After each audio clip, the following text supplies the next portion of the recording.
ತೀರ್ಥ ಕೊಡಿ ನೋಡಿ ಹೇಳಿ ಕೇಳ್ಕೊಂಡ ಹುಷಾರಾಯ್ತಾ ನೀವು. ಆಮೇಲೆ ನಮ್ಮ ಜಾತಿ ಅನ್ಬೇಡಿ, ಇದು ಗಂಗಮ್ಮ ದುರ್ಗಮ್ಮ, ಭೂಮಿ ತಾಯಿ ಗಂಗೆ ಮಾತೆ ಎಲ್ಲರಿಗೂ ಬೇಕು. ಮೈ ಮೇಲೆ ಅಂತರ ಹಾಕೊಳ್ಳಿ, ತೀರ್ಥ ಹಾಕೊಳ್ಳಿ. ಇನ್ನೊಮ್ಮೆ ಕೇಳಿ, ಅಂತರ ಮಾಡೋದು ನಾವು ದುಡ್ಡು ಕೊಟ್ಟು ದುಡ್ಡಿಗೋಸ್ಕರ ಅಲ್ಲ, ಪದೇ ಪದೇ ಅಂತರ ಕಟ್ ಮಾಡ್ಬೇಕಾ ತೆಗಿಬೇಕಾ ಅಲ್ಲ.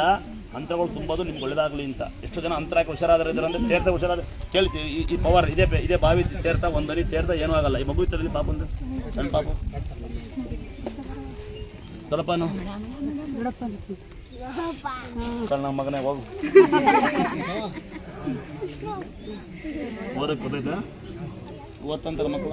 ಓ ಏನು ಪಡು, ಎಷ್ಟು ಜನ ಮಕ್ಕಳು ಸಾಕ್ತಾರಾ? ಸಾಕಿಲ್ಲ ನಾನು ಸಾಕ್ತೀನಿ. ಅಲ್ಲಿ ನಿಂತಾಗ ಆಸೆ ಬರಿಬೇಕಾಗ್ತದೆ. ಮಕ್ಕಳು ಇರೋಕ್ಕಂತ ಓದೋದು ಮಕ್ಕಳು ಇರೋಂತಕ್ಕಂಥವ್ರು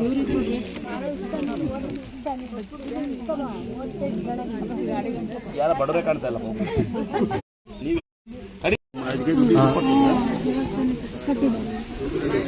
ಬುಜಿ ಕಟ್ಬೇಕಮ್ಮ, ಅವ್ರು ಗೊತ್ತಿಲ್ಲ ನಮ್ಮಲ್ಲಿ ಬಡವರಿದ್ದಂತ ಕದರಿ ಅಮ್ಮ. ಮಗ ಯಾರು? ಅವ್ರ ಮಗ ಇಲ್ಲಿ ಮಗ ಹೋದ್ನಾ? ಪಪ್ಪಲ್ಲಿ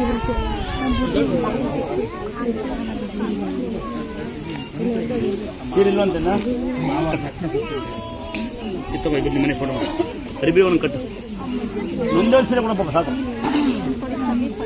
ಇಲ್ಲ ಫೋಟೋ ನೀ ಎಲ್ಲಿ ಕೊಡಲ್ಲಮ್ಮ, ಕೈಕಾಲು ಚೆನ್ನಾಗಿರೋ ಫೋಟೋ ಕೊಡಲ್ಲ.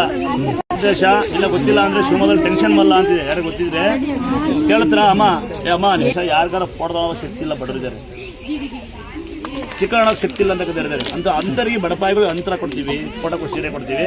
ನೋಡಿ ಒಂದ್ಸರಿ ಶಿವಮೊಗ್ಗದಲ್ಲಿ ಕಳ್ತನ ಆಗುತ್ತೆ ಅಂತ ಹೇಳ್ತಾರೆ ಟೆನ್ಷನ್ ಮೇಲೆ. ಎಲ್ಲ ಅಂಗಡಿ ಕಳ್ತನ ಆಗುತ್ತೆ, ಒಂದೇ ಒಂದು ಮುಸ್ಲಿಮನ್ ಅಂಗಡಿ ಕಳ್ತನ ಆಗಲ್ಲ, ಅಲ್ಲಿ ಫೋಟೋ ಇರುತ್ತೆ ಅಂತ. ನೀವು ಹಂಚ್ಕೊಳ್ಳಿ, ಒಳ್ಳೇದಾಗ್ತದೆ ವ್ಯಾಪಾರ ಮಾಡೋಕ್ಕೆ. ಆಮೇಲೆ ಬಂದರೆಲ್ಲ ಫೋಟೋ ಕೊಡಿ ಬಿಡಿ, ಫೋಟೋ ಸ್ಟಿಕ್ಕರ್ ಅವ್ರು ಮಾಡ್ತಾರೆ. ಯಾರಿಗೆ ಕೊಡೋಣ ಹೇಳಿ ಸ್ಟಿಕ್ಕರ್ಗಳ ಸೀರೆಗಳು ಯಾರಿಗೆ ಕೊಡೋಣ? ಬಡ್ರಿ ಕೊಟ್ಟು. ಈಗಲ್ಲ ಹಂಗಲ್ಲ, ಡಾಗ್ ಇಟ್ಕೊಂಡಿರ್ತಾರೆ ಜನ. ಬಂದಿರಲಿಲ್ಲ, ನಾವು ನೈಟ್ ಬರಬೇಕು ಅಂತಬಿಟ್ಟು ನಮ್ಮ ಮನೆ ಎಲ್ಲ ಬರ್ತಾ ಇದ್ವು. ಅರ್ಚಿಕೆರೆ ಹತ್ರ ಬಂದ ತಕ್ಷಣ ಫೋನ್ ಮಾಡಿದ್ರು, ಪ್ರಜ್ಞೆ ಬಂದಿದೆ ಅಂತ.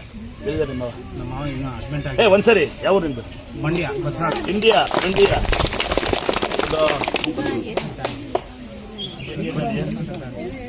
ಅಂತ ನಾವು ಫ್ರೀ ಮಾಡ್ತೀವಿ. ಅದು ಅಲ್ಲಿ ಬಂದು